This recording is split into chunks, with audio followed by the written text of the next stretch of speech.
जामशोरो मां bureau chief Feroz Ali नारेजो जी report के मुताबिक जामशोरो टाउन कमेटी जामशोरो के काउंसलरन सैयद असगर अली शाह, खमीसो खान बिरोही, एडवोकेट मोहम्मद हुसैन बिरोही, शाहिदुल रहमान खटक, रफ़ीक बिरोही, फ़कीर मोहम्मद बिरोही सां कचहरी कंदे टाउन कमेटी के हवाले से काउंसलरन का तफ़सीली मालूमात वरती। टाउन कमेटी के 2 साल पूरा थियण वारा आहिनि, पर अफ़सोस जो टाउन के 10 वार्डन में को भी तरक़ियाती कम न थी सघियो आहे, जॾहिं त 1 करोड़ 70 लख जे लॻभॻ टाउन जी मंथली बजट आहे ऐं उन सां गॾु टाउन खे टैक्स, एनजीओ सर्टिफिकेट्स, दुकाननि, होटलनि ऐं ॿियनि समेत मद में रिकवरी पिणु थींदी आहे। एतिरी बजट आख़िर किथे ख़र्च थिए थी? टाउन कमेटी जे चेयरमैन जी मुकमिल नाहिली सबबि सॼो टाउन मसइलनि जे वर चढ़ियल आहे।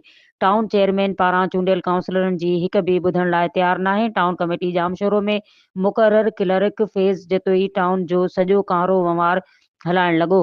उन मां साफ़ ज़ाहिर थिए थो त टाउन जो चूंडियल चेयरमैन हिकु त नाहिल ऐं ॿिए जे आसरे ते हली रहियो आहे।